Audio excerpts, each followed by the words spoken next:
Oh my goodness, what's going on, everybody?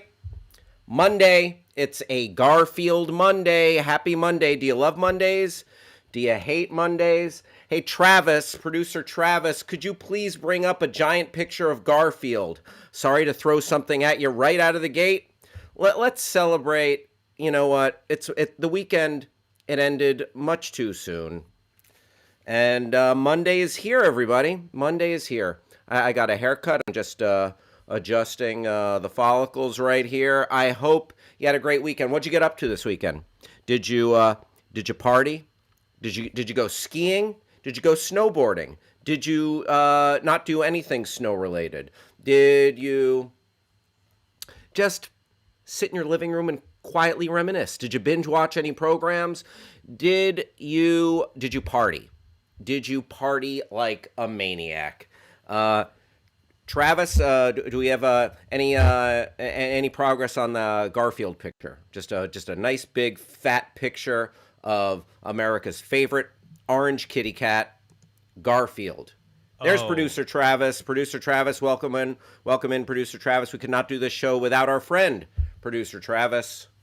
Sorry, as they say, I don't think I understood the assignment. Oh, okay. So I guess that's President Andrew Garfield, or Yeah. is it Andrew Garfield? No, that's the actor. Wait, President Garfield. Wait, what the hell is Garfield's name? According to this URL, James Abram Garfield. James A. Garfield. Yes. Oh my Hold on, God, not I can fix Andrew this. Garfield. Yeah. Okay. And we're about to get an Andrew Garfield picture. Shout out to Trinity who just joined the show. It's starting off. It's a weird one. It's a weird one, and you know what? That's how I like it. Glad to have everybody with us today. What do we got in store today? We got some pop culture news, trending topics. Okay, how's that? God. Oh, how's terrible. that? Terrible. Is that it? Is that what we wanted? Oh God, Travis, Travis, starting the day off just straight trolling, just straight up. Travis, internet provocateur, professional troll. Oh God, that's not the Garfield people know and love, Travis. That is, I don't know what. I guess that's from Tale of Two Kitties. So yeah, today, what do we got going on in this show? We got news, pop culture, trending topics, goofs, gags, hilarity, a lot of movie talk, a lot of good movie talk. Later on in the show, reviews are in for the new Batman movie, for the new Matt Reeves, Robert Pattinson Batman, and we're gonna walk through some of those. Going to go over the SAG Awards. That's all happening. We're going to be talking a lot about pretzels because this is a very snack forward show. We love snacks here on the Your Pal Hal show. So whether I want to know what you're snacking on. I want to know, did you eat any good snacks this weekend? I want to know it all. What'd you get up to? What are you doing today? And what are you snacking on? And, I don't want to have snack talk without a little beverage talk. I got some coffee right here. Oh, yeah. And let me tell you the God's honest truth here, everybody. I'm a truth teller. The show is better when you're a part of it. Heck yes. So there are a few different ways that you can participate right here with me, Hal Rudnick, your pal Hal. A couple different ways you can do it. You can talk to your smart device and let us know what you're thinking or what your reactions are. So let me know what you're snacking on. Talk to your smart device. So you address your smart device, then use the magic word say. And then you could drop in anything after that. So smart device, say, I'm eating pistachio nuts. Or smart device, say, I'm eating a big bowl of pasta. Or smart device, say, I'm having some baba ganoush.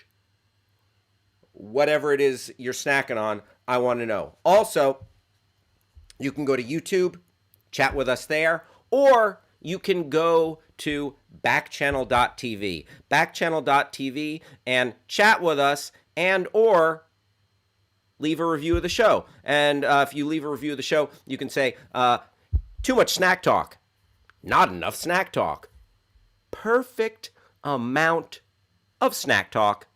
There you go. And yeah, we're gonna be having just, you know what? I think I'm sorry to break it to you. I think we're gonna end up having too much fun today. Yeah, I know. What? I didn't wake up today. I didn't come in today expecting to have too much fun. Sorry, not sorry. Travis, what is up? Producer Travis in the house. Producer Travis, join us. Join the party, Producer Travis. What are you up to, Producer Travis? Earth to Producer Travis. Oh, yes. That's what I'm looking for. That is the money. That is the money, baby. Yes. All right. Oh, you know what? I don't hate this Monday anymore. How ironic is that? a little bit. It just made my money. It just made my Monday. It just made my money. It just made. Happy to oblige. You just made my money. Oh, that is good stuff. Will, joining us. Hello, Will. Will, are you snacking on anything? What were you up to this weekend? Let us know. Thanks for joining the Your Pal Hal show. Travis, so what did you get up to this weekend? Where's Travis? Producer Travis. I'm back. Yeah. We're going to be Producer Travis. He's got his hand on the wheel for the next 2 hours. Mixing it up on the ones and twos. Travis, tell us about this weekend. Well, what did happen this weekend? Good Lord, it's Monday already, isn't it? I just had a big old that's been well established. I was mostly getting my ducks in a row and handling a little bit of surprise. Sometimes you'll have some projects that like to just kind of sneak up on you, and I had one of those this weekend. But I was mostly getting ready because I'm gonna be I'm on the road again. After we get off, I'm gonna be hightailing it up to the Bay Area to check in with some family and a couple of friends there for a day and a half or so, and then I will be trekking again a few days after that back up to Oregon to to check in with everybody, see how everybody's holding up, and probably come back with a whole bunch of my grandpa's crap that they want me to have. Right on. So are you driving? Are you driving the whole way? Are you flying? What's the deal? How do you travel? I like long drives. I was just thinking when I was weighing, do I want to really figure out 2 planes in like a couple of days and all that stuff? Or it's like, you know what? I haven't done a road trip by myself in like, I think the last time was right when COVID started. I drove 10 hours up to Southern Oregon in like April of 2020. But it's a treat. I like road trips solo. I don't mean to just become a caricature of myself right here. Oh, please. Are you going to be snacking on this road trip? I love some road trip snacks. Oh, I got boy. What do you got? What do you got? Walk us through the snack agenda here. This is 3 apples. They're small. Three. They're small, so it really comes out to like an apple and a half, in your common apple. Yep. Grass Puddle is excited for some travel snack ideas. What else? What else? Aforementioned bulk bin large bag of walnuts, about the size of my head. It's really exciting. Wow. Yep. Let's see. We have, of course, the standby, some Trader Joe's almonds that I've repurposed into one of their Ziploc bags because that's more convenient. Nice. And I might just hit the old Arco shop when I gas up and just go hog wild. Who knows? Oh, you mean AM PM? Is that an AM PM at the Arco station? I guess that is. Is that an AM PM? Yes. AM PM. Too much good stuff. Ah, well, yeah. I'm gonna check in with your friend. Yes. I don't remember the name of it. Toongis. Why is it named Toongis? Too much good stuff. TOOMGIS. I don't know where the I comes from. Tomb. Oh, okay. I thought that was an N. Too much good stuff. Huh. Very good, Travis. And what about a beverage? What about what are you going to be sipping on while you're driving? A little a Mike's Hard Lemonade. Yeah, I'm gonna be throwing them back on the road. Nah, I'm a big fan. I'm gonna give a little. I've got one of those old Stanley, construction worker type thermoses of coffee. I'm gonna have, and then outside of that, I am going to just get a big old thing of water. Big thing of water. There you go. There you go. And boom, we got Yeah. it. We got it. Yeah. Very nice, Travis. And how long are you going to be up in that neck of the woods? Oh goodness. I'm gonna do like a 4 and 3 day split. I'll be up in the Bay Area for I don't know till Friday, and then I just got to be back by the 10th. That's I just got to do. I got some on the 10th. I got to do. I got to be back by then. Right on. Yeah.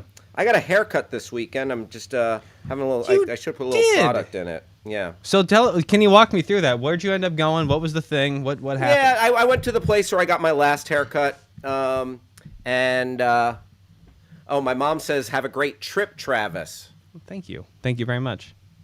Yeah, I went to Floyd's Barber Shop on Melrose here in Hollywood. Went in and lickety split, and not too bad, not too bad. I just need to arrange a little bit more. I think I need to mix in just a little bit of product. I bought some product. I brought like a Little pasty matte thing. hold paste, yes. And there we go. Not too bad, not too bad. You know what? Getting the job done. There you go. I think so. What I think more do you want? They did a great job. Looks good. Thanks, Travis. Thanks. I know you're a man who appreciates haircuts. All right. Well, it is 11:15. 11:15 in the AM right here in the home office of the Your Pal Hal Show, Los Angeles, California. It is 2:15 p.m. in New Jersey, where my mom is, on the East Coast. We're going to be taking you up till 4 p.m. on the East Coast. Going to be taking you up till 1 p.m. on the West Coast. Going to be taking you up till 3 p.m. in Omaha, Nebraska, the home of Rob Schaefer, attorney at law.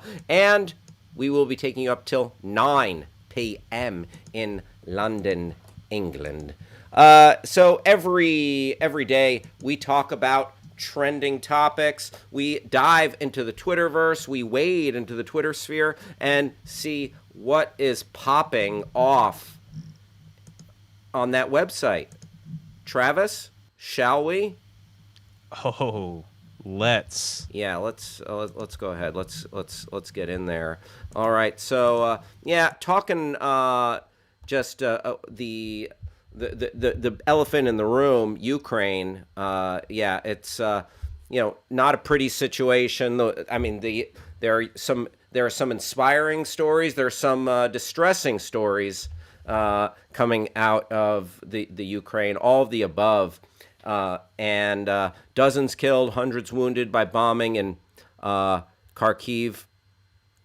Ukrainian officials say. Let's scroll and see what's happening there. Ukrainian officials announced Monday that dozens of civilians were killed and hundreds more wounded when Russian forces began firing at civilian areas in Kharkiv, Ukraine's second largest city. Ole Sinabov, head of Kharkiv Regional State Administration, called the attacks a war crime, saying the Russian enemy is shelling the entire residential areas of Kharkiv where there is no critical infrastructure, where there are no positions of the armed forces of Ukraine that the Russians could aim at.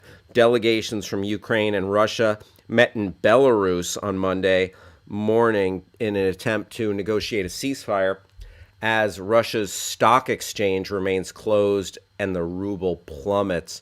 Yeah, so the ruble's plummeting. Belarus, speaking of Belarus, they have said that they are going to join the Russian side of this conflict. So, that is not going to do anything to help a ceasefire to help calm this thing down. What else do we have there, Travis? Let's scroll through this topic. What you need to know. Fighting and missile attacks continue in multiple cities. On Monday, Putin told French President Emmanuel Macron he'll stop strikes against civilian targets, according to the Elysée. President Zelensky has asked the European Union to fast-track Ukraine's entry into the bloc. The ruble plummets as countries continue to escalate sanctions on Russia's economy. Some of the sanctions, I mean, it's everything from like freezing Putin's assets to not allowing Russian soccer teams or the Russian World Cup team to compete under the name Russia. They're going to have to arrange something more like the ROC, how the Russian athletes compete in the Olympics. And also, I don't know if we talked about this last week, Travis. Probably my favorite sanction is if you are a Russian person, and this hurts the people of Russia, but, you know, desperate times call for desperate measures. If you are a Russian person who would like to, you know what, I'm going to say this delicately, enjoy, let's just say enjoy, and you can imbue that with whatever it means to you. If you're a Russian person that wants to enjoy the website known as Pornhub in Russia, if you're in Russia and you go to Pornhub, there's a message that will come up that you are blocked from Pornhub and there's a Ukrainian flag. So, you know what? Can we all take a moment and salute Pornhub? Not all heroes wear capes. Some heroes, I guess, do pornos. There you go. Let's see what else is trending here. Okay, Steven Seagal, action star, Ukraine's under siege. Steven Seagal starred in Under Siege. And here's a little something. Did you know that Steven Seagal, I hate to say it, is kind of a big piece of crap. Like, he's kind of a bad guy, like a naughty, jerk, bad person. So Steven Seagal, first off, why is he a jerk? Like, there's so many stories about him. Like, he is about him being just creepy, just creeping and doing awful, crossing boundaries with women. But also, I was working on a movie once, and one of the someone in the movie was telling a story about Steven Seagal, how he met. So this guy was going to do a stunt with Steven Seagal, like they were like Steven Seagal had to beat him up, and Steven Seagal is like, "Let's see how tough you really are," and he punched him in the chest, out of nowhere, and knocking the wind out of him, that is a real jackass thing to do. Yeah. So Steven Seagal, not a good dude. There are many stories out there. You can search them. So this just adds to that. So Steven Seagal, I guess he's taken up residence in Russia. And do you want to bring that thing up, Travis? Intelligence agencies around the world have spotted American actor Steven Seagal among Russian special forces positioned around outskirts of Gostomel airfield near Kiev, captured by Russian airborne troops. I mean, congrats, Steven Seagal. You have entrenched yourself firmly on the wrong side of history. Steven Seagal, garbage person gonna do garbage things. I mean that's that's that story. I mean, I guess there's Nothing left to say there. Steven Seagal. Here's the list: Schwarzenegger, Stallone, Jean-Claude Van Damme, Dolph Lundgren. Who else? Jeff Speakman, Michael Dudikoff. I'm going to keep going. Every 80s action star I can name. And then Steven Seagal. Chuck Norris. Although Chuck Norris is, I don't know. I'm a little so-so on that guy as well. But Chuck Norris, greater than symbol Steven Seagal. All right? Travis. I hate to be the bearer of bad news, but what? Chuck Norris passed away? No. This is fake? This is Snopes? Fake. Yeah. Oh, boy. Boy. He is a Kremlin sympathizer, but that screenshot is from a movie shoot in 2017. Oh, that's fun. That. You know what? The internet, undefeated. I've been beaten. I've been bested. Just like Travis at the top of the show with those James Garfield presidential pictures. Rough day for you so far. It is. They're also very. Oh. They're very not nice to Steven Seagal in the article. They're talking because there is it says here, the soldier that's purported to be Seagal does indeed have a resemblance to the actor in his younger years, but upon closer examination, first, his hair is dark but not black like the actor. Second, as per the most recent photos Seagal shared on his Instagram, he is significantly bulkier and less fit than the man in the video. It's like, yikes. Yeah. Oh, yeah. I mean, it's funny. I saw some footage of Steven Seagal at some sort of martial arts event in Russia, and he's like, I guess his opponents have agreed to fight him in slow motion. So it's just like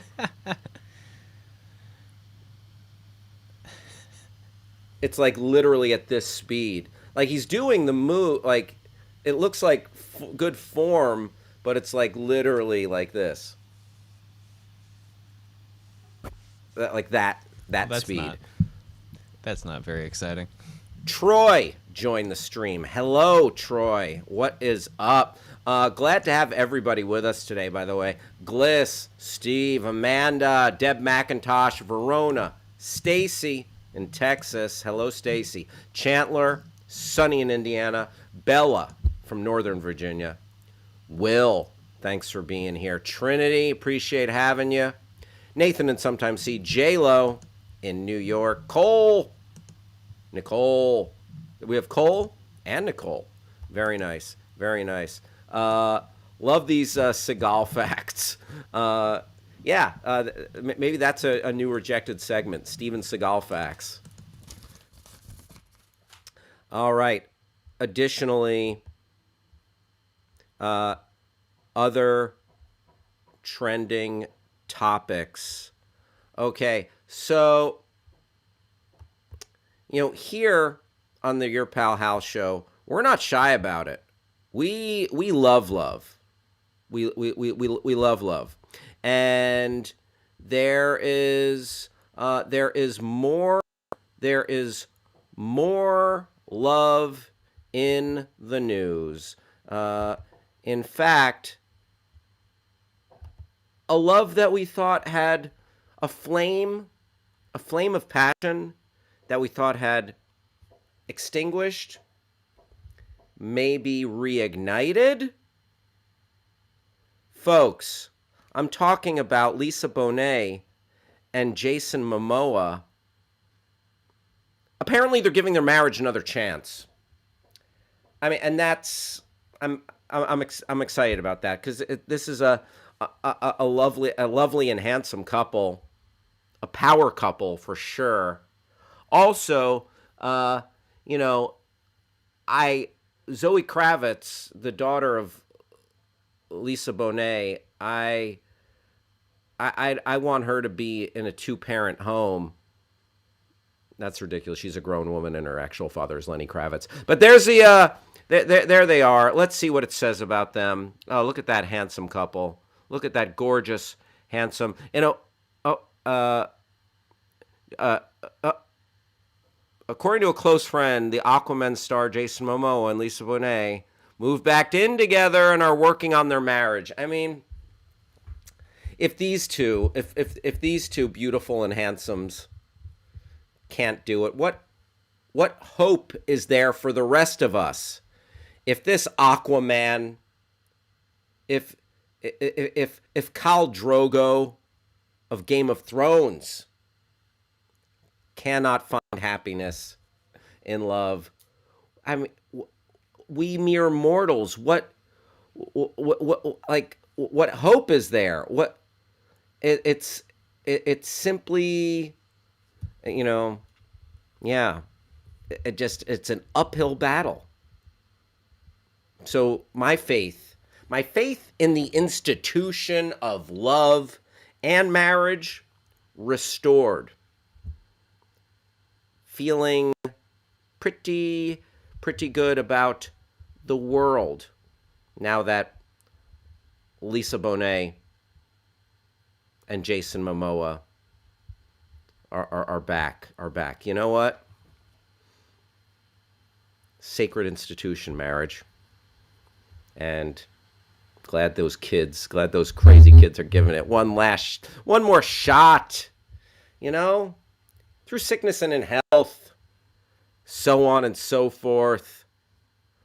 Say the vows, live the vows. All right. Kate joined the stream. Kate, great to have you here. Hi, Kate. Thank you for joining us. Are you eating any delicious snacks today? What's happening in your part of the world? Stacy hanging out with mom today. Very nice. Always great to have you here, Stacy. I hope you had a good weekend. Did you do anything fun? And we have more trending topics here. Okay, so this I found interesting. So I don't know about y'all. I don't know if you've ever had your identity stolen. I don't know if you've ever gotten hacked or you know what or when it comes to passwords, like I have variations of passwords but I'll always forget them. I don't have them properly written down anywhere, and it always leads to me just here's a very common scenario. How about you? Does this ring a bell for anyone? You're trying to get into an account to, deal with some kind of information. And it's like, that you enter your email or your username. Sometimes I forget the username that I go for. You enter the email or the username. And then it asks you for the password. And you try once, twice, 3 times. And you've got to click forgot password, reset password, and you go through that, and yeah, it's just rinse and repeat. An endless cycle of forgetting and resetting. Forget, reset, forget, reset. So, with that in mind, we're a nation of passwords. I found a list of the 20 most common passwords used on the dark web. All right. Now, Grant, I did not go to the dark web. The fine folks at CNBC went to the dark web, and it says, these are the 20 most common passwords leaked on the dark web. Make sure that none of them are yours. Your go-to password might be easier to guess than you think. That's according to a new report from mobile security firm Lookout, which recently published a list of 20 passwords most commonly found in leaked account information on the dark web.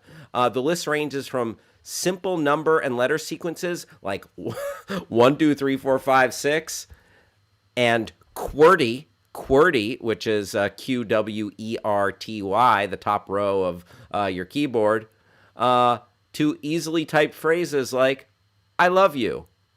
Let's take a look at the 20 most common passwords. I want to click on the article here.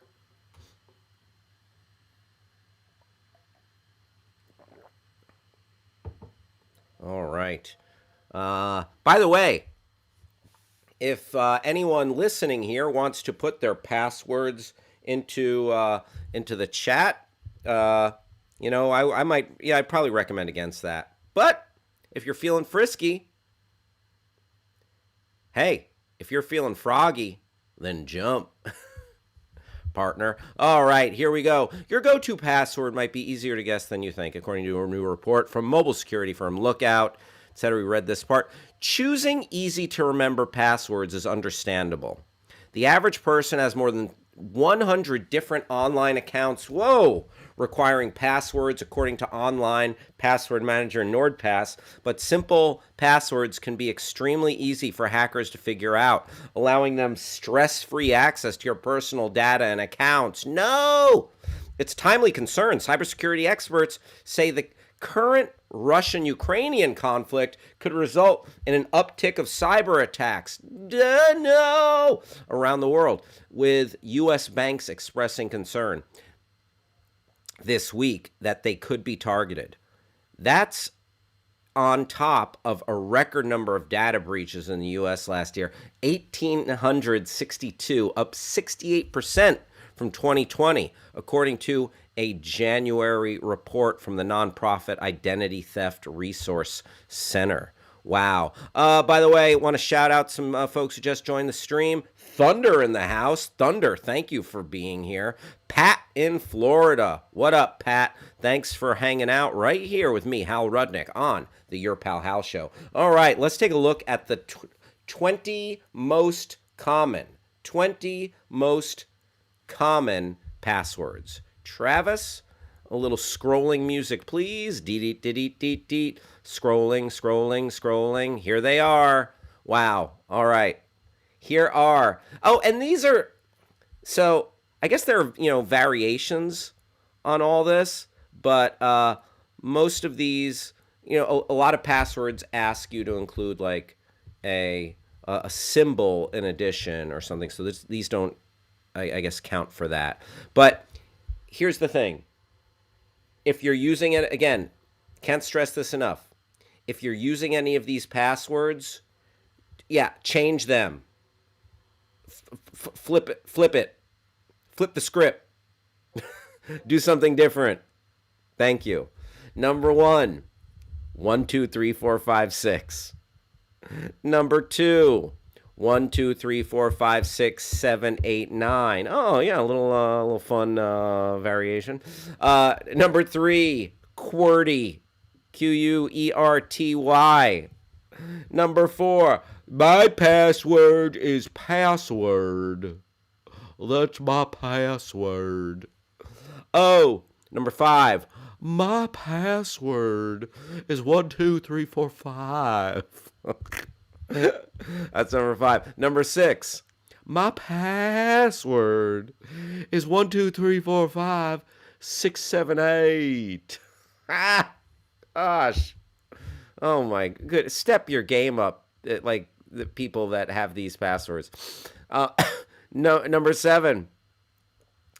My password is just 111111. Step it up. Step your game up, cutie pie. Number 8. My password is 1, 2, 3, 4, 5, 6, 7. See, I stop there. I stop after 7. Don't keep going. Number 9. My password is 1, 2, 3, 1, 2, 3. Oh gosh.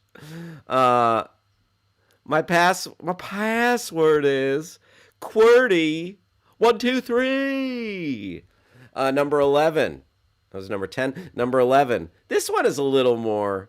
I mean, it's not hard, but like I wouldn't think of punching this in.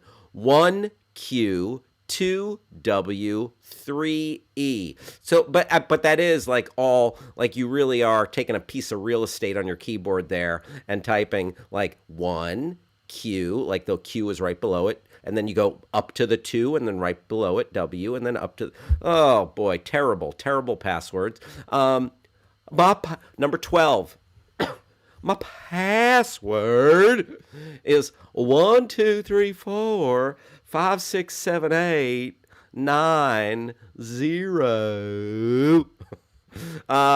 Number 13, default. Default. Okay? So, if your password's default, I guess it's, if you get hacked, it's your fault. 14, 0. See, I don't know places that most places make you, most sites make you have a longer password than just like the single digit 0. That was 14. Number 15. I can understand if you're a huge Jackson 5 fan from like the 70s. ABC 123. ABC. Easy as 1 2 3. ABC. Do re mi. That's number 15. Number 16. Oh, here's a variation on an old fave. 6 5 4 3 2 1. See what we did there? We're going upwards. Now we're going backwards. All right. Another variation on an old fave at number 17. 1 2 3 3 2 1. Another variation on an old fave. Number 18. It's QWERTY UIOP. QWERTY UIOP. So it's just all the letters across the top row of your keyboard. Number 19. Have I told you lately that I love you? I love you. Listen, I'm glad that you're filled with love, but you're not going to be loving it when a Russian hacker steals your identity so they could fill up a tank of gas in St. Petersburg. And then this is like double evil, the final one. 666, 666. There you go. So those are the most common passwords, according to CNBC. Or if you're don't get caught up on the dark web, the dark net, don't get caught in some kind of weird scandal. Don't get your identity stolen. There you go. There you go. It is 11:40 here in the home office, Los Angeles, California. We are taking you up till 1 p.m. right here on your Pal Hal show. Travis, what could I do you for? I feel like I just need to go on record and say, like, if your passwords are anything on that list or remotely close to that list, yeah, you don't deserve it, but you're not doing yourself any favors. You know? Yeah. Yeah. Have you ever had your identity stolen, Travis? Yeah. Or gotten hacked? Remember that time I was talking about that ex that I had? Okay. The one with the shows up behind the car and the in front of the street and the whole that ended up being part of that as well. Yeah, near the tail end. A hacking? A hacking, yeah. Oh boy. Oh boy. Real dark. Oh man, that's awful. I'm sorry to hear that. Thank you. I appreciate that. Geez, that's scary. I in the early days of like internet phishing scams, I stupidly replied to one. I thought it was my bank asking for my banking info. And I obliged. Now this was literally like, I think I get a little pass, but I was still an idiot. This was like 2005. Yeah, I wouldn't hold that against you. Those are the early days of people ripping each other off on the internet. But yeah, they siphoned like almost all the money out of my meager checking account, and I was like when I went to the ATM to take money out, Uh-huh. and I saw what had happened when I got denied, and I got the receipt. Like it was like a scene in the movie. I don't know if you've ever seen the rack focus, where it's like getting closer and pulling farther away at the same time. It's like Yeah. Oh no. whoa, yeah, Oh no. yeah. That was it. Was really. I remember exactly where I was. I was buying a costume for like a sketch show at the Groundlings. I Nice. was at like a uniform shop. Like I Uh-huh. needed to buy some kind of uniform to wear as a costume in a sketch, and yeah, but yeah, we got it back. We got it back. Okay. Yeah, I was I've wondering if changed, they and had. I've since changed banks. That's good. Travis, give us all. What's your what are your favorite passwords to use? My favorite passwords are the lyrics to "It's Not Unusual" backwards. I've been working through them for the past year. Every time I have to make an account, I pick the next 8 digits or 8 characters from "It's Not Unusual" by Tom Jones, but read backwards. That's been No, working out for me sir. so far. No, No, sir. no, it's not true. Uh, No. yeah. I will say this though. My trick has always been to come up with a phrase so made up and insane that I can never not remember it. Oh, okay. It just lodges Gotcha. itself, like those times you hear just one of those things. And this may not work for everybody. For me, I've had good luck because also I have to remember the dang thing. So just Yeah. something that I'm like, yes, this makes sense to me, but it doesn't actually Gotcha. exist Gotcha. anywhere. Just something like just a bunch of words together, like red fish pants. Yeah, like that. And then like, a cadence of characters or numbers or replacing some vowels with numbers and things like that. I'm like, yeah, this is a normal thing. Everybody knows Sure, this. sure. It's like a dumb version of the memory palace trick. It's like a memory dump stick. Okay. There you go. Stacy says her phone got hacked by somebody. You Ah, know what? sorry. Those people can go take a long walk off a short pier that hacked your phone, Stacy. And Yeah. Stacy says that's why she has LifeLock. LifeLock. Okay. Oh. Good for you. Shout out to Kit who's hanging out with us today. Kit, thank you for being here. Appreciate having you on your Pal Hal show. So those are a few of the trending topics. We're going to talk. There are more to come later. We're going to handle all the entertainment stuff in the second hour, talking about the SAG Awards. Early Batman reviews are in. I'm very excited for that. You know what? I'm not excited about the 2 hour, 56-minute length of the new Batman movie, but I'm very excited about the film, though, in general. And we're going to read some reviews. And then we're going to go over the weekend box office as well. That's coming up in the second hour of the show. But right now, every day on the show, we do a little bit of a deep dive into a Twitter account, a hashtag, a trending topic, and today's no different. And you know what? Today we're going to explore a little rivalry that I have created in my mind. Maybe some of you have thought about this out there. In today's Twitter account deep dive, we're going to talk about the biggest pretzel shops in any mall in the United States. You're probably going to find one of these. Auntie Anne's and Wetzel's Pretzels. Auntie Anne's versus Wetzel's. So first, we're going to take a look at Auntie Anne's and see what is up with Auntie Anne's social media. And then we're going to move on over to Wetzy's, little Wetzel's Pretzels, and see what's going on with their social media. And you know what? We'll see. We can decide who has the superior Twitter account, Auntie Anne or Wetzel's. This is the question of a generation. Producer Travis, Yes. how often do you lay in bed restless, your mind racing over, is it Wetzel's or Auntie Anne's? Honestly, not once. Get out of here. Bring up Okay. Auntie Anne's. Travis, your honesty is really, oh, brother. Okay, all right.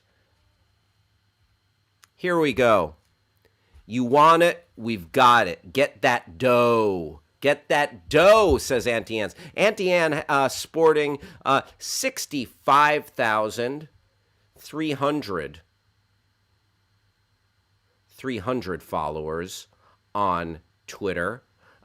48 states and 25 countries. Robust, like a robust presence in the world. Yeah, I wonder if there's an Auntie Anne's over in the Eastern Bloc. Is there an Auntie Anne's in Russia? Is there an Auntie Anne's in Ukraine? Fruffney Films chiming in. Yeah, this is like Travis. Maybe take a page out of Fruffney Films' book. A question debated since the dinosaurs. Auntie Anne's or Wetzel's, and I don't know. We may not answer this today, but we will try. What? Okay. Yes. What is it, Travis? Okay. So this implies that if we're to follow that, if we're to take that at face value, that not only was there an Auntie Anne's and a Wetzel's Pretzels in dinosaur times, sure, but based off of my contextual understanding of those two establishments, that implies there was also a mall with such things as like an Orange Julius, as like a sunglasses hut. Now, that might not be true, but context implies that dinosaurs went to malls. Am I to believe that? Yes, because... can you do me a favor right now? Sure. Pull up a picture of dinosaur in sunglasses. I bet you'll find it. There's got to be no such thing as that on the internet. That's impossible. Oh, no, I bet there is. I bet you're going to find a dinosaur in sunglasses. That's ridiculous. And every picture You're ridiculous. Is a historical document. Come on. Bring it up. Bring it up. Bring it up. This will answer your question. Was there a sunglass hut? Well, let's see if there was a dinosaur in sunglasses. Oh, my God. Because if that dinosaur... If you find a dinosaur in sunglasses, that dinosaur need to find a sunglasses somewhere. Okay? It's just... That's just how it works. That is only how it works. Fruffney says yes, it's true. Grass Puddle, I'd give in to the urge. Grass Puddle is staring at an Auntie Anne's in the airport fighting the urge. Why fight the urge? Why not just give yourself over to the urge? Travis, what do we got? I just want to start off by saying that I apologize to anyone I may have hurt with my words. There you go. I didn't understand the historical context. Wondering where John Lennon got his look? It's from this guy. It's the Jurassic period. Yes. Imagine all the raptors wearing little shades. Ooh. Imagine there's no Wetzels. It's easy if you try. Grass Puddle says should spend the second hour picking dinos and deciding their food court order. Ooh. Yeah, which is the most Sbarro dinosaur out there? Yeah, or but if it's if there's an herbivore or a carnivore, like what would they order? Fruffney says the other dinos used to tease the Rex because it could never reach its mouth to eat a pretzel. That's funny. My mom just thought it was funny, the dino in glasses. But you couldn't find a picture of a live dino in glasses? Why'd you disrespect the dinosaurs like that? I was going, I saw a fossil, and I'm like, well, that's it. I mean, yes. That fossil was dug up and discovered wearing glasses. Here was my alternate. Sunglasses. Here was my alternate for that, and this I didn't recognize that they were at photography whenever this was, or Coca-Cola. There you go. See, they had it all back then. They had it all. Did Denver wear glasses? Who's Denver? Denver? Debbie Butterfield. Please stop singing, Hal. You're not quite in tune with John Lennon as I imagine that song. Well, you know what? I never claimed to be. Rude. I never. No, I appreciate the honesty, though. That's, you know what? Honesty nowadays. Honesty is refreshing. Honesty is refreshing. Look, she's been talking heckling about. me since day one. Don't let it get to you. No, I appreciate that. I appreciate that. So all right, we've established that dinosaurs they did wear sunglasses. Wear sunglasses. So Went to the mall. yes. So dinosaurs. This we've proven this hypothesis by Fruffney Films that we've been talking. We as humanity have been debating Wetzels versus Auntie Anne's for millennia. If this isn't the new, none of this is covered in the new Jurassic World, I'm gonna walk out of the theater. Well, you better get ready to walk because I read the script. Oh no! And unless Colin Trevorrow or whoever it was that directed it, pulled an 11th hour miracle out of his butt. That's sidebar. Colin Trevorrow sounds like a made up guy. That's like one of those passwords where I'm like, that's not a real thing. I'm just gonna use Look that. it up. Look it up. He directed Jurassic World: Lost Kingdom. I'm just full of doubt today. Yeah. Colin Trevorrow. Yeah. Bring it up. Wow. Bring it up. Did he direct the new one? He not only did he direct the new Jurassic, The impending one that's coming out this summer? yeah. And if I'm not mistaken, he also is it gonna load? Yeah. He Yeah. also What? wears sunglasses. Colin Trevorrow wears sunglasses, so maybe we're going to get a dinosaur wearing sunglasses. Okay, so here's this equation. Does this compute? The director of Jurassic World wears sunglasses. Okay. Equals the dinosaurs in Jurassic World will be wearing sunglasses. Yeah, maybe they don't talk about it, so it wasn't in the script, but they just are all wearing sunglasses. They don't need to all be wearing sunglasses, but at least a few, like Okay, cool that's fair. dinosaurs. Yeah, that tells you the social status of the dinosaurs within the... That's how they determine who gets head... Wow, see this, This show just got cool, huh, Travis? It got way cool. Are you kidding me? Travis, pop in, fill the screen. I think I'm about to pull a Queen's Gambit right here. Yeah, I'll be right back. Just a second. It turned him off. Whoops, I'm sorry. Well, when he gets back, he can wave himself in. Right. So the things we've established so far today: one, dinosaurs, I guess are real, which we all knew that. Two, they had malls, complete with concession stands and food courts. They loved wearing sunglasses, and they have been debating. It has been confirmed that we have been debating Auntie Anne's versus Wetzel's the entire time. And no, Fruffney, what I was saying was it determines the social hierarchy of the dinos, who is wearing the sunglasses. And I think Hal's Queen's Gambit may be different from that Queen's Gambit, but it would be honestly very concerning if Hal just went to go take a bunch of, what was it, opiates? What did she have in that movie? I don't know. I feel like I should turn Hal's feedback on because it seems like his picture is stiff. So, okay. Yeah. Anyways, let's see what Hal's up to. I'm gonna bring him back in. I think it looks like he's back from his Queen's Gambit. Hello. Oh my goodness! It's a dinosaur wearing sunglasses. Yeah, I heard you guys were debating this topic. Wow, this is too specific to be something you just had on hand. Baby. That's incredible. Yeah. So I just came to set the record straight. Hello. My name is Harold T. Rex. Nice to meet you, Harold. Harold Theodore Rex. And I am here to say that I do wear sunglasses. Wow. Yeah, baby. Harold, can I ask you a very important question? Sure. Do you have an answer to the question, Yes? Auntie Anne's or Wetzel's?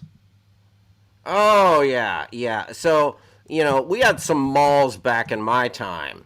Big malls with Wait, doors that dinosaurs could fit through. Okay, so Malls, not Mauls. Well, I would maul. Listen, I would maul a little Stegosaurus and like tear him apart with. Look at these teeth. I need to eat some meat, but that's a whole nother story. Mm-hmm. But when I went to the mall, Auntie Anne's or Wetzel's, I'm not gonna lie, I'm a Wetzel's Pretzels boy. Wow. Ow! Cowabunga, man. All right. Well, I'm going to go hang out with the other cool dinosaurs and ride my skateboard and smoke some cigarettes. Wow. Hey, Travis. Yeah. If you doubt me again and my fellow dinosaurs, I'm going to take you on a little trip to the mall. Oh, I don't like that. Maul. Maul. So long, suckers. Imagine all the T-Rex wearing Ray-Ban shades. All right, well, there goes Harold T-Rex, a very cool dinosaur. Yeah, I feel absolutely threatened by that. I wouldn't want to get mauled. This is, well, that was obviously a dinosaur because, there's no way in heck Hal could have had something that specific just on hand. Oh, looks like Hal's back from his Queen's Gambit. Hey, Hal. Oh, man. Yeah. Do you know there's a dinosaur in your house? What? Yeah. Oh. Yeah. Oh, good. It was good really cool. Good thing we had those giant doors put in the house so a dinosaur could just come and go as one pleases. I just went to play. We operate a speed chess school out of the backyard, and I had to go. I had to get the timer went off, and I had to go make a couple of moves. And guess what? Yeah. I pulled the coveted Queen's Gambit. Ah, you dog. Yep. All right, let's. I can't believe we met Michael Douglas. More like Michael Crichton, Jurassic Park. All right. Appreciate everybody hanging out. Matasaro, thank you for your seal of approval. Grass puddle Jurassic Pretz. Halosaurus Rudnicks. Good stuff, everybody.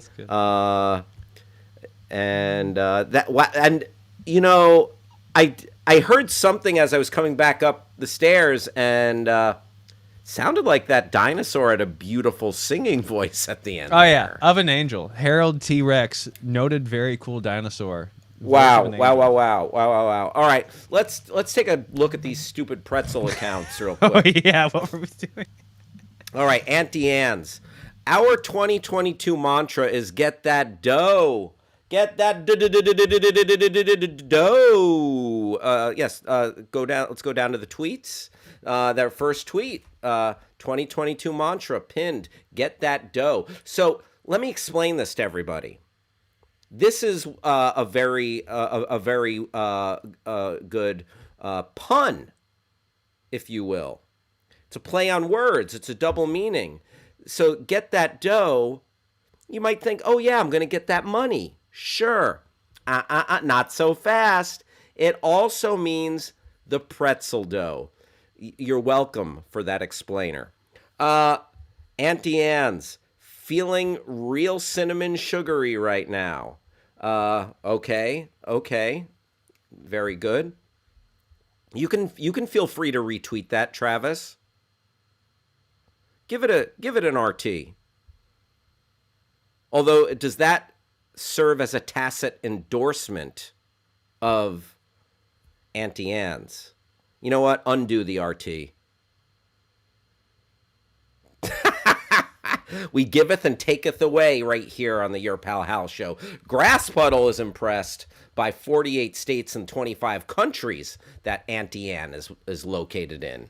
Uh, Debbie Butterfield, the mother of Travis, says, Travis, do you remember the first time you watched Jurassic Park at your Uncle Clark's house? I remember when the dinosaur came and pulled the guy out of the outhouse. Both of us ran out of the room.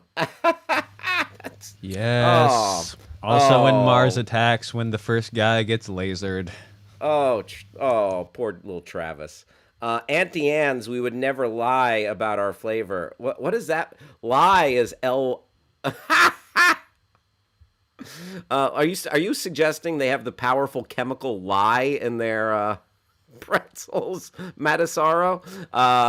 Auntie Anne's, we hope you had fun on the premiere of Adam Eats the 80s, History with Adam Richman. We'll see you next time you're craving a buttery, soft, perfect pretzel. Let's keep going. Keeping it going. Auntie Anne's, then we're going to take a look at Wetzel's and decide who had the better. Pretzels are made with lye. What? Rob Schaefer chiming in. Our pal Rob Schaefer. Gotta love it when mom spills the embarrassing memories. I like it. Oh, Travis, we've lost picture. We've lost picture on everything went weird side. There we go. Sorry. Okay. Wow. Matasaro dropping some weird some like pretzel facts. Pretzels are made with lye. It's what makes the skin chewy. All right. Can we scroll through all of the Adam Richman tweets? I don't need to see they were live tweeting Adam Eats the 80s, and it really took. Oh, there we go. There's Adam Richman with his mask on, taking out a pretzel. Okay, there we go. February 23rd. What up, doe? All right. And so they're really doubling down and leaning into the dough puns here. That's anyone tried to air fry our pretzels? 10 out of 10 would recommend. Okay, I like that. Now you just got me hungry for a pretzel. You should eat 2 pretzels today. And they replaced the E's with 2. That was on 2/22/22. Okay. I'll abide. I like that. Although I couldn't. I'm a one pretzel guy. Unless they're little like hard pretzels or something, then I'll eat a bunch. Rob Schaefer, Bavarian pretzels are dipped in a lye solution before they are baked. Wow, Matasaro and Rob Schaefer coming in with the factualities. Much appreciated. Interesting. I guess it's like how many pretzels would I have to gorge myself on to be affected by the lye in the pretzels? Oh my lord. All facts, no lie. Matasaro coming with the catchy hashtags. Thank you. BRB running to the kitchen to get fresh pretzels out of the oven. Thanks, Auntie Anne. Next, does anyone use napkins, or you just let the cinnamon sugar? If you want to scroll up there, Travis. Thank you, pal. Thank you. Cinnamon sugar fly, yeah. Auntie Anne tweeting. We are doing a deep dive. It's 12:06 on the West Coast. We're doing a deep dive into Auntie Anne's pretzels, and then we're gonna look at Wetzel's pretzels and figure out who reigns supreme. Who's going to the mall to shop versus going just for a pretzel? Oh, Auntie Anne, you know me too well. Be right back. Running to the bathroom to make a fresh pretzel. Oh, Fruffney. I don't even know what's going on there, but I'm horrified and intrigued at the same time. A pretzel plus hot salsa cheese is calling your name. Okay, that sounds kind of good actually. And I'll tell you this. Love a pretzel bun. Like pretzel bun, that takes every sandwich, especially a hot dog on a pretzel bun. Oh, mamma mia. That takes it to the next level. A pretzel dog plus hot salsa and cheese. Okay, let's keep scrolling there, Travis, and then we'll flip the script and go over to Wetzel's. At a Jamba Juice and Auntie Anne's store, what would you get? Oh boy. Well, you know what? A Jamba Juice is probably like tasty, but I came to realize Jamba Juice was like a sugar bomb, and yeah, I don't know if I'd let myself have all that sugar at Jamba Juice. I'd probably something green with a little bit of banana in it. Or I'm a sucker for the banana and peanut butter flavors. I love a banana peanut butter combo. All right, one or two more here before we go over to Wetzel's. Get a bucket of pretzels delivered. All right, Auntie Anne's just screaming at us there, clapping their hands in our face, but wanting to let us know. Travis would get oatmeal at Jamba Juice and sometimes a shot of wheatgrass. Oh, I like a shot of wheatgrass every so often. I used to a lot more. Like if I had like a big audition or something, I'd go get a shot of wheatgrass and yeah, that really get amped up. All right, Travis, let's go over to Wetzel's.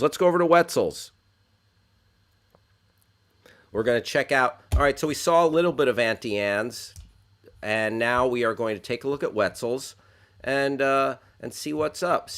I enjoy oatmeal. I'm an oatmeal enthusiast from time to time. I'll have peanut butter in my oatmeal. Jamal joined the show. Jamal, thank you for being here. Trinity coming to us from Louisiana. Barbara in PA, thank you for joining the party. We are talking Auntie Anne's versus Wetzel's Pretzels.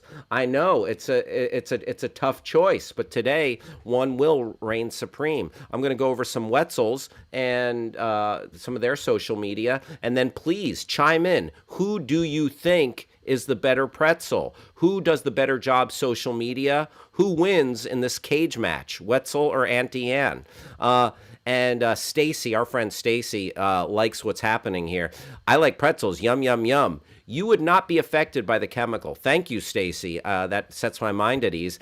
Talking about the lie in pretzels, Lye. I think Wetzel's Pretzels does the job right there. What's up, pretzels? Yes. Okay. My mom says, now I know what to feed you when you visit. Why cook? Yeah, just get some pretzels. All right, let's check out the dub. Wetzel's. Throw your dubs in the air. First off, they're throwing up dubs for Wetzel's, throwing up those W's. West Side. Here's the thing. There is like no pretzels in their avatar or there's like one pretzel on the shoulder of this jacket here, but you can barely tell it's a pretzel. I only know it's a pretzel because I know what we're here for. And right off the bat, Wetzel's lagging in social media followers. Auntie Anne's at 65K, or give or take. Wetzel's a meager 4,831. So they need a little help. Welcome to Wet's Side. Instead, it's not the West Side, it's Wet Side. Let's get #twisted. I kind of like that. Let's get twisted from Wetzel's. All right, let's see what they're working with here. Okay, so they've been tweeting. Oh, wow. All right, take a look at this. Don't miss your chance to try our A Chocolat of Love pretzel, only available in downtown Disney until 2/28. Wow. That's an interesting looking pretzel right there. Let's scroll up and see the rest of that chocolate drizzled. This is like a chocolate caramel drizzled sugar pretzel. All right, a little bit of a sugar. Here's the thing. When it comes to pretzels, again, I'm more of a purist. I like savory. I like savory, not sweet pretzels. If I'm going for sweets, there's so many other sweets. Pretzels are salty, savory. I like mustard. That's my jam. That is my jam. All right, we're scrolling. Imagine all the pretzels. Go to the mall just for Wetzel's. Whoa! Travis, can you get in here, please? Are they plagiarizing each other? Didn't we see The that? two. Didn't we see Did that we? on Auntie Anne's? Yeah, go. Auntie Anne says, "Are you going to the mall to shop or just for pretzels?" Oh, they're aping each other's Twitter game. Yup. All right. We all know it happened. Listen, I'm All right. I'm on it. I'm on it. Let's Look, go I back to believe Wetzel's and see what's happening here. All right. All right. So when you ask your bestie for a fire Instapic and they deliver, oh, pretzel game on lock. Pretzel mode. Wetsies, Betsy Wetsies. All right.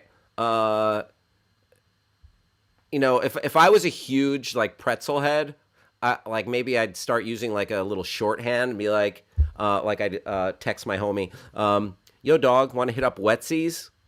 Like that would become my shorthand for Wetzel's. And Auntie Anne's might be double A. You want to hit up AA? And then he'd be like, oh, AA. Do you have a drinking problem? I'm like, no, I'm Auntie Anne's, not Alcoholics Anonymous. Tag the person who's the bit to your dip. Oh, okay, on Valentine's Day for Wetzel's. I don't know what the bit to my dip. I know dip and chip. Is that like a pretzel bite, pretzel bit? I don't know.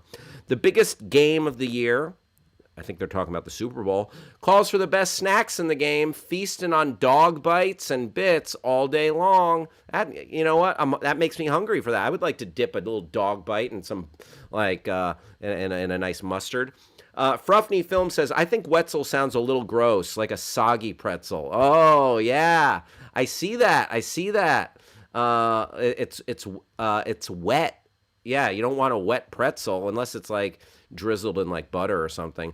Wet side represents. I'm not sure how I feel about this wet side, but they're appropriating some like West Coast rap signifiers here.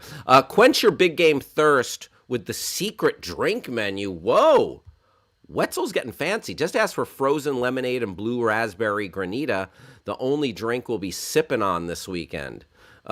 Oh, man, that's a sugar bomb. That is. Oh, God. Those days are behind me. Listen, I'm trying to watch what I intake here. I'm not trying to court diabetes like my dad. Yep, dad had diabetes, so I'm trying to sidestep that stuff. Mango, yeah. Like these sweet drinks. I mean, maybe I'm the wrong guy here. I'm here for savory pretzels. I'm not here for sweet drinks. That's just me. Listen, you do you. I'm not trying to push my drink politics on you. Wet Side Rams and Jessica Chastain? Okay, I mean, Jessica Chastain looking pretty badass in that. Why'd you scroll back past Jessica Chastain looking fire? Yes. Look at that ensemble. Travis, let's see the whole ensemble. Sorry, I was just trying to find any right for Wetzel's Pretzels to lay claim to like her outfit. I'm just like, what is because blue and yellow? Is this Wetzel's colors? Wetzel's colors. I guess. You Travis, let's see her in all her glory. Okay, right, scrolling down slowly. Okay, good. Drink it in, Travis. Why are you scrolling past it? What you said? Scrolling. To fix, yes, that's what we want to see. All right, there Jessica we go. Chastain in a cool yellow and purple ensemble there. Yellow and blue maybe for Wetzel's. Just, Travis, could you do me a favor? Make that your home page. What? This picture? Your screensaver, yes. No. Your lock screen. Okay. Travis, you do you, whatever. Pretzel Maker has more followers than Wetzel, says Grass Puddle. All right, so have we seen all we need? I think we've seen all we need to see. We've got too much to get to. All right, we're done. Travis, who's got the better social media? I mean, got the followers on one side. Honestly. Chime in, folks. Chime in. Everybody who's hanging out here. Did you prefer Auntie Anne's? Did you prefer Wetzel's? Auntie Anne's or Wetzel's? Who was it? For my money, Auntie this Anne's was or a Wetzel's? stalemate of mediocrity. Wetzel's is trying too hard. Auntie Anne's isn't trying hard enough. Okay. Travis calls it a draw. Travis calls it a draw. You know what? Stacy, I'm gonna go with my homegirl Stacy. Wetzel's Grass Puddle says Chastain wins. Wetzel's, a real underdog here, with only 4,000 or so Twitter followers, knocks off Auntie Anne's, who had over 65,000. That is the battle that everyone came to see. Rob Schaefer says, turns out Auntie Anne's is the plagiarist. Wetzel's posted this on February 18th, and Auntie Anne's was theirs on the 19th. J'accuse! Thank you, Rob Schaefer. Rob Schaefer, this is an open and shut case. Rob Schaefer, the official attorney of the Your Pal Hal show. Fruffney Films says, Wetzel's a better social media presence, Auntie Anne's better products. Okay, Fruff. Okay, I feel you. Deborah Rudnick, my mother. Auntie Anne's had the most followers. That's true. Auntie Anne's, so maybe even though we're giving the victory to Wetzel's, Auntie Anne's still laughing all the way to the follower bank. Folks, it's 12:19. Now, let's shift gears. Enough pretzel talk. You know what? If pretzels come up again, that's fine. But for now, I'm putting that to bed. And we're going to move into Recs and Reviews. That's right. Let's get into some pop culture. Let's talk movies, folks. Let's get into it. Let's chop it up. First off, let's go over a little weekend box office, a little weekend BO. I had some weekend BO Saturday morning, but then I took a shower. Got rid of my weekend BO, put on some deodorant. Fruffney Films asking my mom or Travis's mom a question. Deborah, can I ask you a question? Do you have any wonderful, embarrassing Hal story? Oh, this is my mom. Uh-oh. Mom, Fruffney Films asks, do you have any wonderful, embarrassing Hal stories? Oh, my goodness. I'm afraid. All right. Here is box office coming in number 5 at the box office this weekend. This was not a huge box office weekend, but you better believe that this next weekend with the Batman coming out, it's probably going to be a biggie. But coming in at number 5 at the box office this weekend, Jackass Forever still making money, $3.2 million for Jackass Forever. And while we're at it, let's see what we got as far as the overall take of each of these films. So Jackass Forever, $3.2 million this weekend, and domestically they've earned $52 million, not bad, and $16 million internationally, so $68 million. And let's see, so yeah, Jackass, $52 million. Oh, by the way, Fruffney Films, my mom says, too many embarrassing Hal stories. Do not know where to start. Thank you, Mother. Coming in at number 4 in the box office, the weekend box office, February 25th to the 27th, Death on the Nile, the Kenneth Branagh whodunit, Hercule Poirot, a little Agatha Christie. You got Gal Gadot and the disgraced Armie Hammer, among others, in that movie. Domestic box office, not strong. $32,754,766. International, $68 million. Worldwide, $101 million. Yeah, just don't, I don't know. It doesn't seem like these Kenneth Branagh, Agatha Christie whodunits are really setting the world on fire. Yet this one and Murder on the Orient Express. I haven't seen Death on the Nile yet. Coming in third. Oh, this movie is done okay at the box office. Spider-Man. No Way Home. Yeah. You think it's done all right? Still stacking chips here.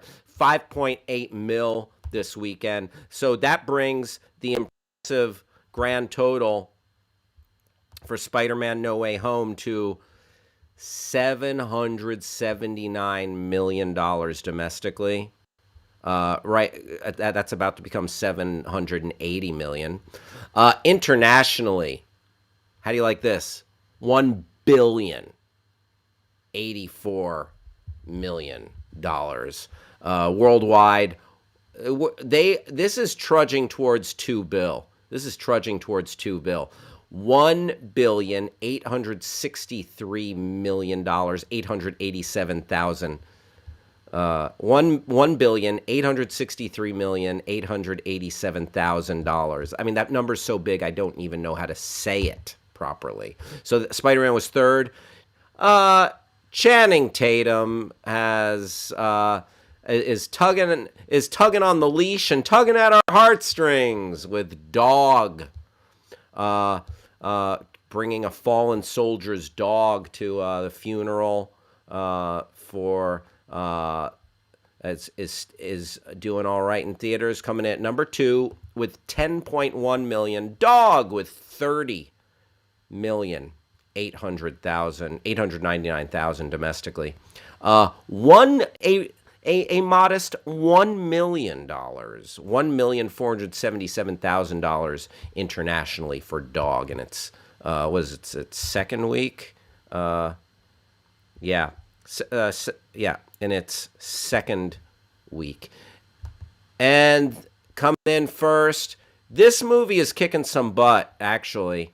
Uncharted, $23.3 million.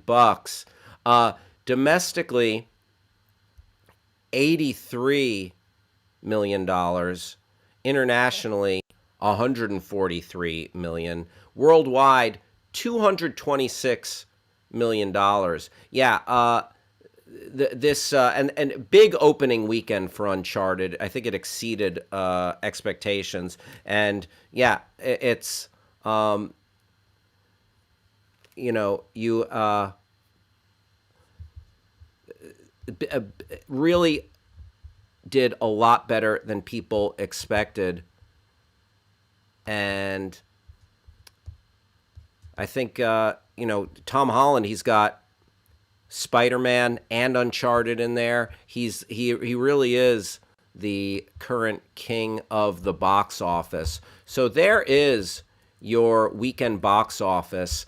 Uncharted holding steady on the top, $23.3 million this week. But this weekend, I'm talking about March 4th, 5th, 6th.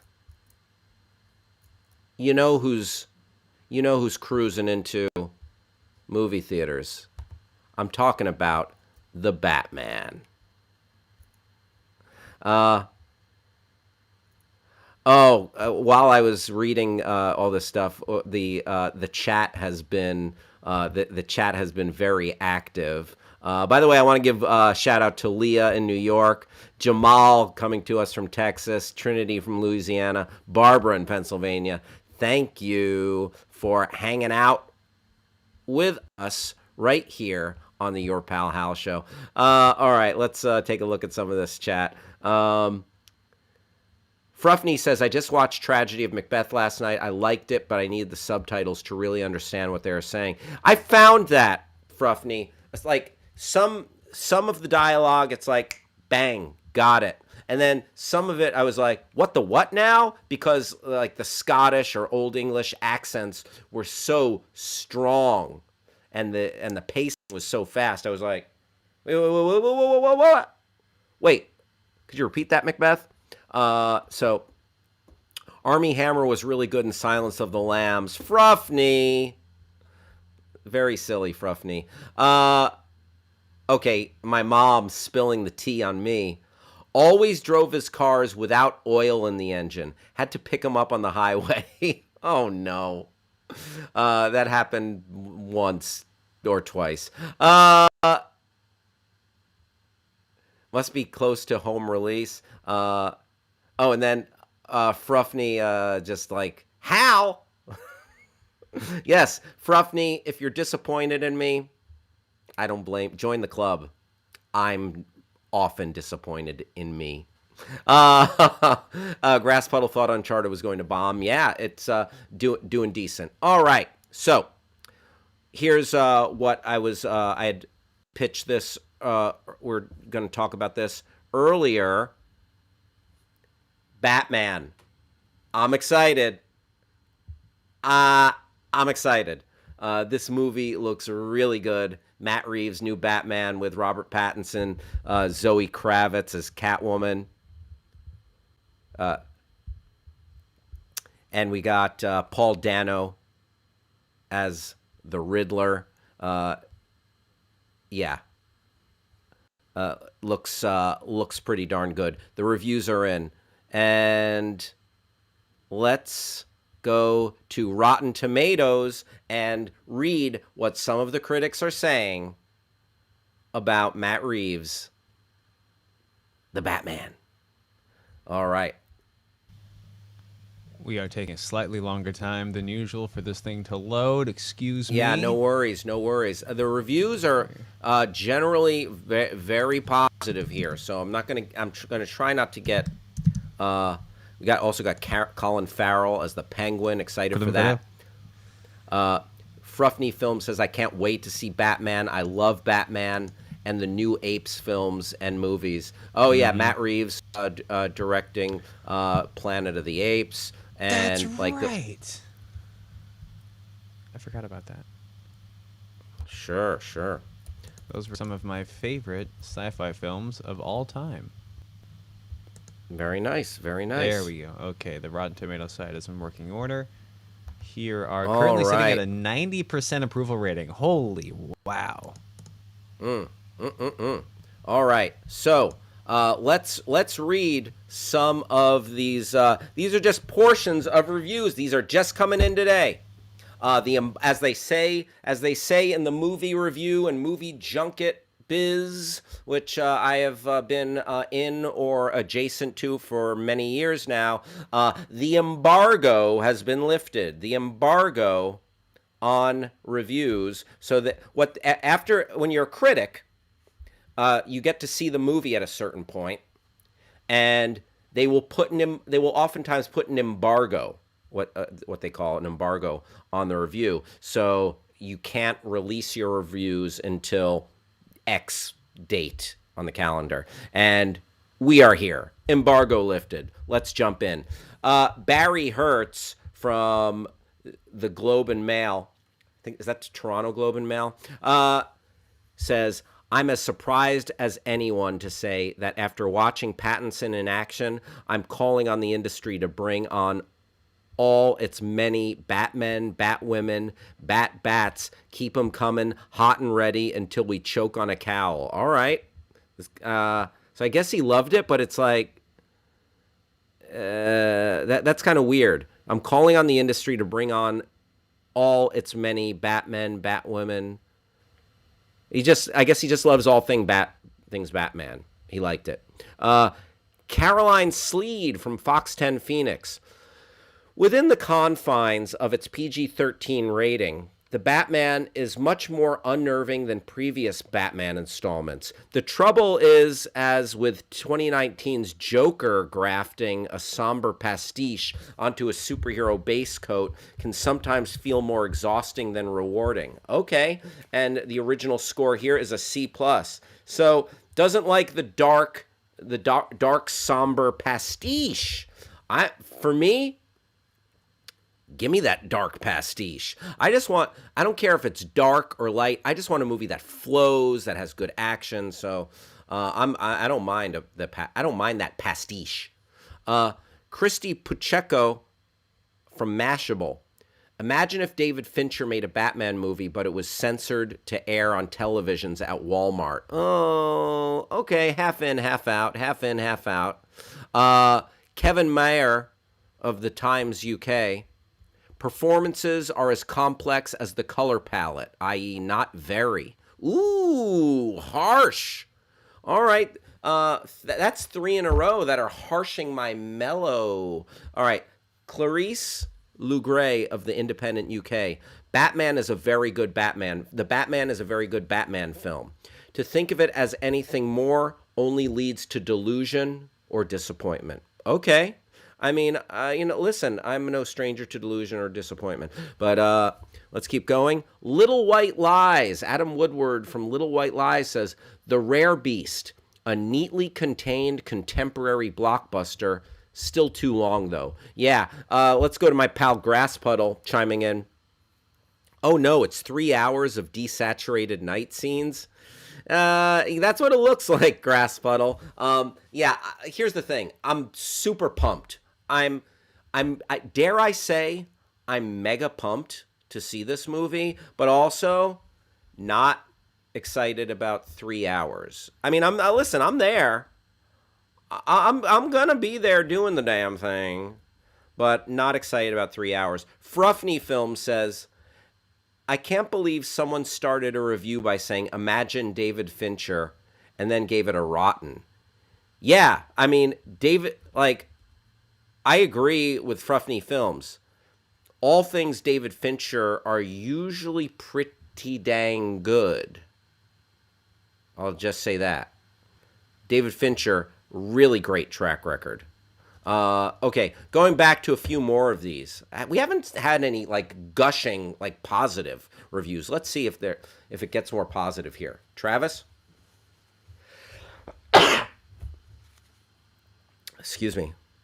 Johnny Olensky of the New York Post. There's an unshakable feeling here of what's the point, not to mention the nearly 3-hour length. Holy runtime, Batman, okay? John Nugent of Empire Magazine. Though not a totally radical refit of the Nolan-Snyder era, it establishes a Gotham City we would keenly want to a return visit to, okay?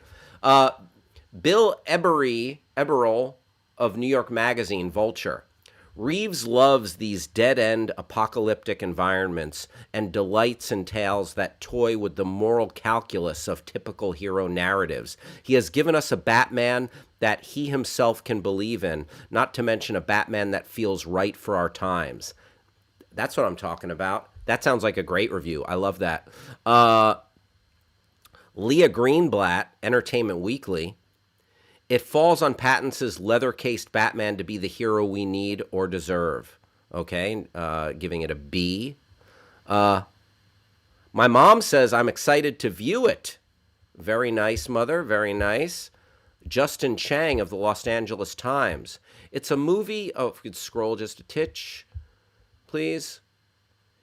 It's a movie alternately promising and frustrating half measures in which Reeves' shrewd storytelling instincts and the usual franchise filmmaking imperatives repeatedly fight to a draw. Aha. Time Out says, if you could scroll up, let's scroll up a bit and let's see that BBC one as well. Time Out says, if dark, rain-soaked superhero flick sounds done to death, our latest Batman may not be for you. All right, so it's a dark, rain-soaked superhero flick. Nicholas Barber from BBC. As grim as the Burton, Nolan, and Snyder films were, Reeves and his team have fashioned their own distinctive and stylish variety of grimness, and they commit to it for 3 whole hours. Frankly, it's amazing that they got away with it. Okay, so that sounds like it positive. So it's a little more mixed than the 90% might allude to. Linda Marek of the Jewish Chronicle. Listen, I love the Jewish Chronicle. I'm a member of the tribe. Forget it. A combination of Pattinson's faultless delivery and an engaging storyline from Reeves and Craig give this new interpretation the edge over Zack Snyder's overly stylized representation of the DC hero. I just wish it had been slightly shorter. Yeah. Fruffney Films, LOL. I know it's good to make reviews clever, but I was imagining a friend asking someone what they thought of the movie and them responding, the biggest riddle was, why did I spend my money? Okay. Very nice, Fruffney. All right, so that sounds like a little bit more of a mixed bag than I was seeing, especially on Twitter. On Twitter, I was reading some reviews, just like some more anecdotal reviews and tweets of people who really liked it. So I'm excited. I will be there. I will put my hard-earned money down to see The Batman opening this weekend. You know, it's been a long wait. It's been a long wait. I am psyched for The Batman.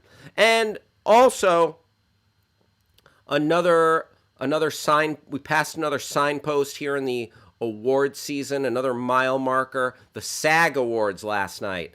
Travis, if you would kindly bring up the results of the SAG Awards and let's see what they got up to. What did they get up to?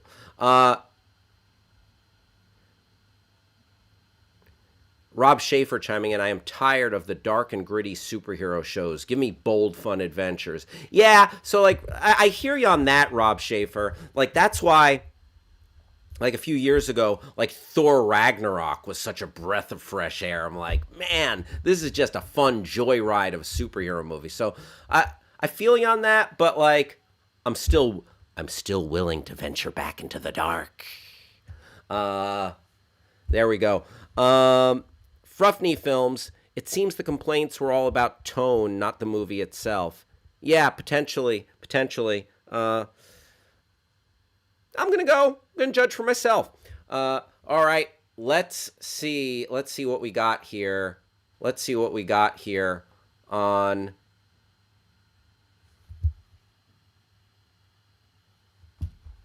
All right, film categories. Outstanding performance by a cast in a motion picture. So nominated were King Richard, House of Gucci, Don't Look Up, Belfast, and Coda. Coda takes it. Outstanding performance by a cast in a motion picture. And there are several nominees for Coda. Troy Kotsur, among others. Outstanding ensemble performance. Here we go. Outstanding performance by a female actor. These are the SAG Awards in a leading role. Nicole Kidman for being the Ricardos. Jennifer Hudson, RESPECT, Respect. Lady Gaga, House of Gucci. Olivia Colman, The Lost Daughter. And Jessica Chastain, The Eyes of Tammy Faye. Jessica Chastain takes it. I still have not seen The Eyes of Tammy Faye. I thought Olivia Colman was just dynamite in The Lost Daughter. So, yeah. We shall see. Fruffney says, I was so happy to see Coda win. The speech was really good, too. Oh, wow. Yeah, I still need to see Coda. Outstanding performance by a male actor in a leading role. Denzel for Tragedy of Macbeth. Andrew Garfield, no relation to James A. Garfield or Garfield the Cat, for Tick, Tick, Boom. Benedict Cumberbatch, Power of the Dog. Javier Bardem being the Ricardos. The winner is Will Smith, King Richard. I loved Will Smith, and I really enjoyed King Richard. Very happy to see that happen. Outstanding performance by a female actor in a supporting role. You had Ruth Negga from Passing, Kirsten Dunst, Power of the Dog, Kate Blanchett, Nightmare Alley, Catriona Balfe in Belfast. And your winner, Ariana DeBose, West Side Story. I'm looking forward to seeing West Side Story. It's coming to HBO Max this Wednesday, so a lot of good movies floating around right now. Outstanding performance by a male actor in a supporting role. And the nominees, Cody Smith McPhee, Power of the Dog. I thought like he was a like far and away like leading the leading potential winner in this category. Jared Leto, House of Gucci. Bradley Cooper, Licorice Pizza. Ben Affleck in The Tender Bar. I watched The Tender Bar, actually, and the movie is very so-so, but Ben Affleck is very good. He's the best thing in it. And he's gone for, like, most of the second half, or a lot of the second half of the movie, and the movie really dips, but worth checking out. Troy Kotsur, he wins the Best Supporting Actor for Coda. Outstanding performance by a stunt ensemble in a motion picture. Now, here's something that they should instate into the regular Oscars. Stunt performers. Stunt performers do not get enough recognition here. Outstanding performance by a stunt ensemble. Shang-Chi, Matrix Resurrections, Dune, Black Widow. Your winner, No Time to Die. No Time to Die, the last James Bond installment. Fruffney is beside themselves that Jared Leto got nominated.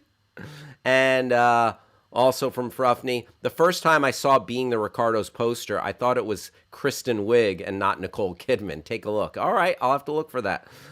Travis, if you want to bring that up and see if it's got any Wiig tendencies, any Kristen Wiig tendencies on that poster. TV categories. Let's see the TV categories here. For the SAG Awards, which went on last night. Very, very glamorous. The stars were all dressed up with no place to go. Also, if you're scrolling around and you're able to see Michael Keaton, so Salma Hayek. Well, I'll get to it in a second with Michael Keaton. I'm going to hold that thought because I don't want to be a spoiler. About to read some stuff here. Outstanding performance by an ensemble in a drama series. So you had Squid Game. You had The Morning Show, Handmaid's Tale, Yellowstone, all nominated, but the winner, Succession. And, can you scroll back a little bit to Succession there, please? Brian Cox, who plays Logan Roy on Succession, gave an impassioned speech about Russia and the Ukraine. That's also worth looking up. Brian Cox's speech. These actors, so brave to speak out. No, but he was talking about performance artists and actors in Russia and in the Ukraine and expressing some solidarity, and that's important right now as we go through just a tough time. Grass Puddle shouting out Keaton for being the best Batman. From the Berg, from Pittsburgh. All right, let's keep scrolling, please, if you don't mind. Thank you, Travis. Outstanding performance by a male actor in a drama series. A murderer's row. Three of the top guys from Succession: Jeremy Strong, Kieran Culkin, Billy Crudup from The Morning Show, Brian Cox from Succession. But the award goes to Lee Jung-jae for Squid Game. And yeah, that's one of the things that made Squid Game. The acting was so good. I mean, not just the action, not just the creative, cool visuals, but all of the actors really brought it to life and sold it. Outstanding performance by a female actor in a drama series. You had Reese Witherspoon and Jennifer Aniston from The Morning Show, Sarah Snook from Succession, Elizabeth Moss, Handmaid's Tale. But Squid Game, Jung Ho-yeon takes it. And again, the acting in Squid Game is fantastic. Outstanding performance by an ensemble in a comedy series. You have Hacks,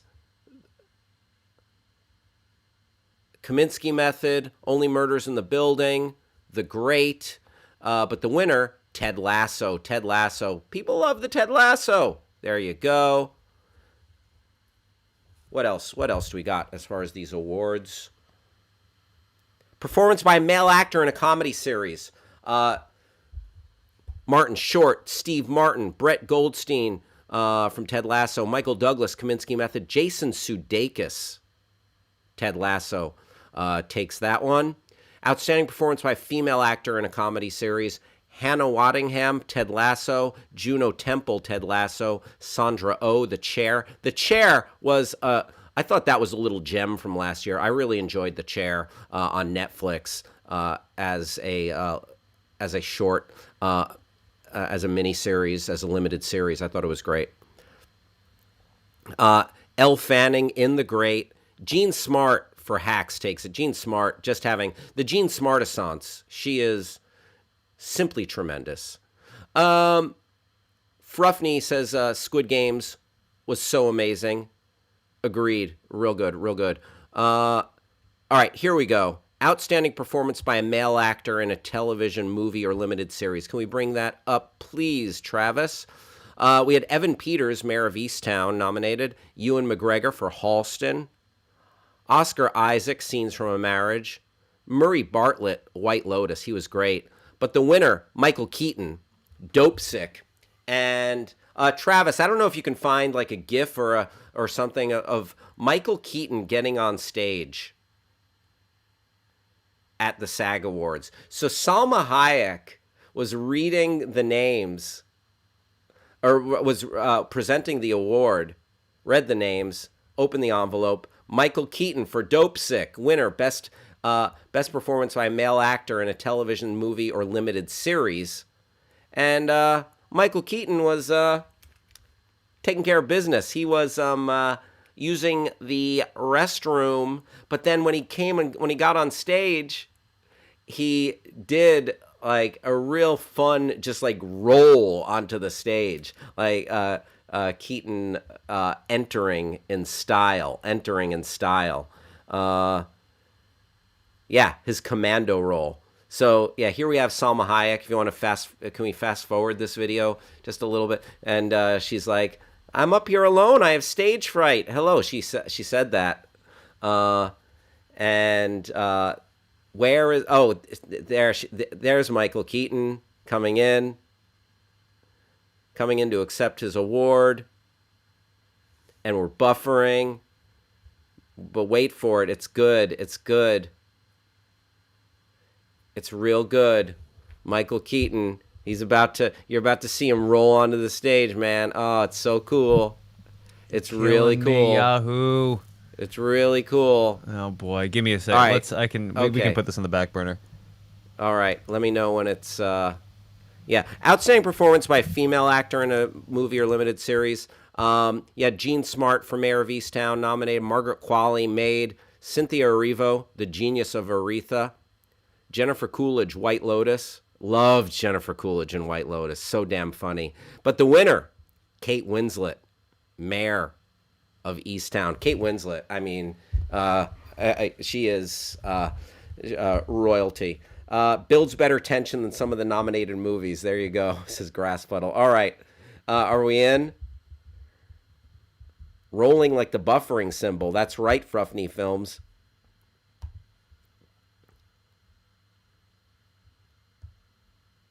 Oh, shout out to our friend Tim, who's hanging out with us. He said, just regards to the Batman movie, lots of good, it's good, but reviews. Yep, makes sense. All right, so those are some of the main things. Oh, stunt ensemble in a comedy or drama series. Squid Game. Got that. There you go. The SAG Awards. What a glamorous time to be alive.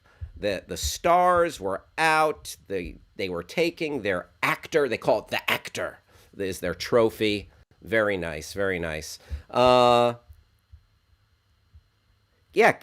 come on. Hal has stage fright. Did we ever get that buffering thing to work? It loaded, and then I pulled it back into the right tab, and then it stopped loading. I can't believe it's not gift up on Twitter. I know, right? One would think. Oh, I think Keaton found it. SAG Awards. Luckily, TNT themselves uploaded it to YouTube, and I have too many things to do. Oh, if you just search Keaton SAG Awards on Twitter, it's all over. All right. There he is. Sprints Here we go. up. Yes. Waiting for it. Oh, there it is. Worth the wait. Let's roll back. Let's see it again. Can you scroll back? Yeah. Can you roll back and scroll back? Let's see that. Let's see that in frame by frame. Oh my goodness. And this is he's pushing 70 years old. Is he? Wow. Yeah. Like, he looks to be in great shape. Oh, there we go. Oh, yeah. Good for him. That's how you do it.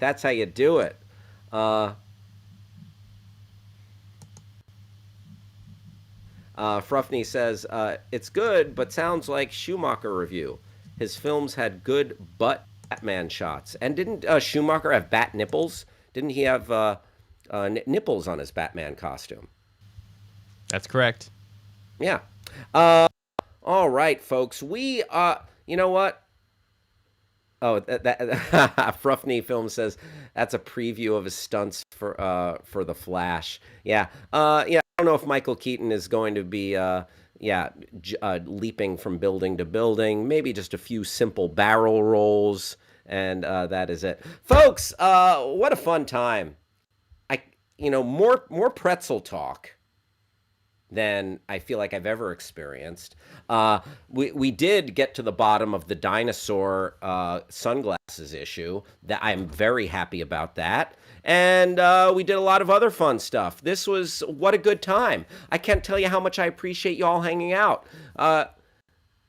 We've got one segment left, and that segment is rejected segments. That's right. So every show, we do a bunch of things, and then there will be a segment that Travis and I are like, let's cut that from the show. Fruffney Films. Thanks, Hal. Go buy some motor oil. Yeah, my mom's spilling the secrets. But today is no different. This is a rejected segment, and we had a similar segment with called Hal reads a CVS receipt prior, but I was just at CVS last night, and I got this monstrosity, and I was wondering if it would be any different. So this was Hal reads a brand new CVS receipt. Okay. Register number 01 TRN 25. I don't know what these numbers mean. Helped by Jerry. Okay. I do have an extra care card. My extra care number is, and so it's the items. It's 35% off any single item. Extra bucks, $2. I got a lot of extra bucks. I got it just goes. You know what? I feel like this is we've had the same. This is the same result as like the last time. Yeah. And I started getting a little too nitty gritty into this receipt. So yeah. A rejected segment for a reason. Folks, thanks for hanging out today. I want to thank everybody who was a part of the show. I can't tell you how much I appreciate you being here. We're going to be back at 11 a.m. on the West Coast tomorrow, 2 p.m. on the East Coast, 1 p.m. in Omaha, Nebraska, 7 p.m. in jolly old England. Please join us. Thanks to everybody at Backchannel. Thank you, producer Travis. Stay tuned. You're not going to want to go anywhere. You got The Drive with Mario Smith coming right up. Thanks again, everybody. I'll talk to you tomorrow.